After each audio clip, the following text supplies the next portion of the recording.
चार दोस्त जेक, एमा, लिया और थियो अमेरिका के एक सुनसान पहाड़ी ट्रेल पर सुबह से हाइकिंग कर रहे थे।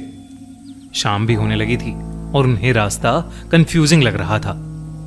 तभी जेक ने एक बोर्ड देखा और उसको रियलाइज हुआ कि उन्होंने गलत रास्ता ले लिया है, क्योंकि उस बोर्ड पर एक दूसरी वैली का नाम था जो उनके हाइकिंग ट्रेल का हिस्सा थी ही नहीं।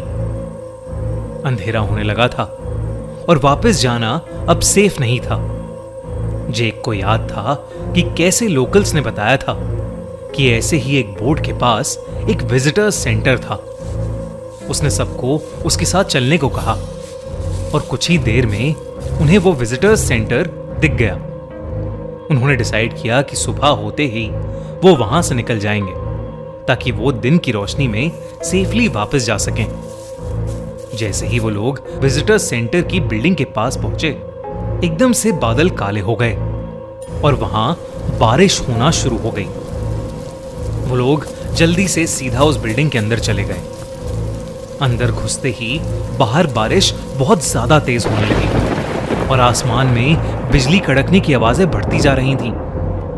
उन्होंने उस बिल्डिंग का दरवाजा अंदर से लॉक किया और अपने बैग्स और बाकी का सामान भी दरवाजे के पास ही रख दिया।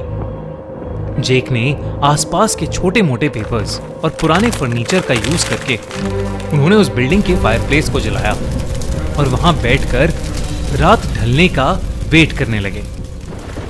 उस समय तकरीबन शाम के 6:45 बज रहे थे। एमा और लिया को उस विजिटर सेंटर के अंदर एक अजीब सी घबराहट हो रही थी। तभी जेक ने उन्हें हंसते हुए बताया कि उसने जब एक लोकल आदमी से बात की तो उस लोकल ने कहा कि ये विजिटर्स सेंटर हॉन्टेड माना जाता है। उसने कहा कि जो कोई भी यहां आता है वो कभी वापस नहीं जाता।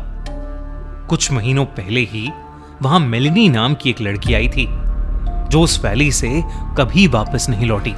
जेक उस लोकल की सुपरस्टिशियस बात का मजाक उड़ा ही रहा था कि तभी एकदम से खिड़कियां और दरवाजे अपने आप खुलने लगे। तेज हवा से उस बिल्डिंग के अंदर के सारे लाइट बल्ब्स फूट पड़े। फायरप्लेस की आग भी अपने आप बुझ गई और बाहर जोरों की बर्फ गिरने लगी। मौसम अचानक से बहुत ज्यादा ठंडा हो गया।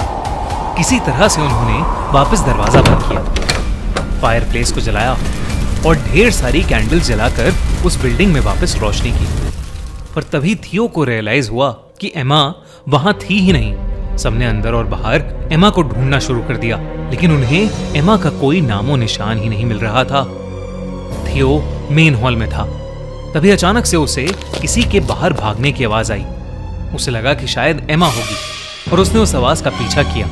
तभी उसे बर्फ में एक इंसान जैसा कुछ दिखा। उसने एमा का नाम चिल्लाया, लेकिन जब वो इंसान मुड़ा तो थियो की रूह कांप गई, क्योंकि उस इंसान की शक्ल बिल्कुल थियो जैसी थी। हूबहू वही चेहरा, लेकिन आंखों के नीचे काले गड्ढे और उसकी स्किन जो उसकी बॉडी से उतर रही थी, जैसे किसी ने उसे जिंदा छील दिया हो। थियो डर के मारे कांपने लगा। वहीं जेक, जो विजिटर्स सेंटर के अंदर एक कॉरिडोर में एमा को ढूंढ रहा था, उसने फायरप्लेस की रोशनी में अपने हाथ देखे, जिसे देखकर वो जोर से चिल्लाने लगा, क्योंकि उस पर गहरे बाइट मार्क्स थे। ऐसा लग रहा था जैसे किसी जानवर ने उस पर अटैक किया हो। वो उन बाइट मार्क्स को देखते ही जोर से चिल्लाया। उसकी आवाज सुनकर डरे हुए लिया और थियो मेन हॉल में वापस आए। इससे पहले थियो और जेक कुछ भी कह पाते, उन्होंने लिया को देखा और वो घबरा उठे। ऐसा लग रहा था कि लिया के गाल के अंदर एक कीड़ा, एक वॉर्म घुस गया है और वो वहीं रेंग रहा है। लिया को अचानक जोरों का दर्द शुरू हो गया। जैसे ही वो लोग लिया के पास आए, वो वॉर्म एकदम से लिया की स्किन के अंदर फैलने लगा और लिया का चेहरा पूरी तरह से काला पड़ गया। वो सब बहुत ज्यादा डर गए और दरवाजे की तरफ भागने लगे, लेकिन जैसे ही उन्होंने दरवाजा खोला, एमा की डेड बॉडी उन पर आकर गिरी और उसी के पीछे एक डरावना सा मास्क पहने एक आदमी खड़ा था। उन तीनों को अब कुछ समझ नहीं आ रहा था, लेकिन इससे पहले वो कुछ कर पाते, उस मास्क्ड आदमी ने अपनी पीठ के पीछे से एक एक्स निकाली और तीनों को बेरहमी से मार डाला। लेकिन फिर कुछ देर बाद उनकी आंख वापस खुली लेकिन किसी हॉस्पिटल में नहीं, बल्कि उसी विजिटर सेंटर के अंदर। एमा भी उनके साथ ही थी। चारों उसी फायरप्लेस के पास बैठे थे। उन चारों को कुछ समझ नहीं आ रहा था कि अभी उनके साथ क्या हुआ था। तभी उन्होंने टाइम देखा तो घड़ी में 6:45 बज रहे थे। वही टाइम जिसके बाद ये सब शुरू हुआ था। देरी ना करते हुए वो लोग विजिटर सेंटर से बाहर भागने लगे। थोड़ी दूर पहुंच के उन्हें लगा वो फाइनली बच गए, लेकिन तभी जंगल के पेड़ हिलने लगे और उन्होंने अपने सामने एक बहुत बड़े क्रीचर को देखा। इससे पहले वो चारों समझ पाते कि क्या हो रहा है, वो मॉन्स्टर उनकी तरफ बढ़ा और उन्हें खाने लगा। दर्द से चीखते हुए उन चारों के होश चले गए। लेकिन फिर एक बार उन चारों की आंख उसी विजिटर सेंटर में खुली। घड़ी में अब भी शाम के 6:45 बज रहे थे। उन्हें समझ आ गया था कि वो एक टाइम लूप में फंस चुके हैं, पर वो उससे बाहर कैसे निकलें, इसका जवाब ढूंढने के लिए वो उस बिल्डिंग में छानबीन करने लगे।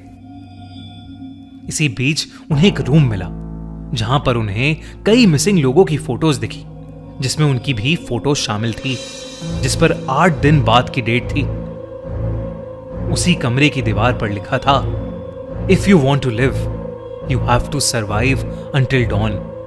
यानी अगर जीना है तो सुबह तक जिंदा रहना पड़ेगा। तभी उनके सर पर किसी ने जोर से एक बेसबॉल बैट मारा।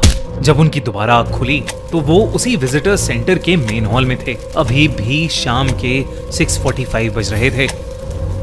इससे पहले वो कुछ भी समझ पाते, उनकी नई तरीके से मौत हो जाती थी। वो लोग बार बार उस वैली से निकलने की कोशिश करते रहे, लेकिन सुबह तक बच नहीं पा रहे थे। और फिर 8 दिन बाद एक न्यूज आई कि 4 लोग, जिनका नाम जेक, थियो, एमा और लिया है, वो मिसिंग है। ये लोग तो उस विजिटर सेंटर से जिंदा बाहर नहीं निकल पाए।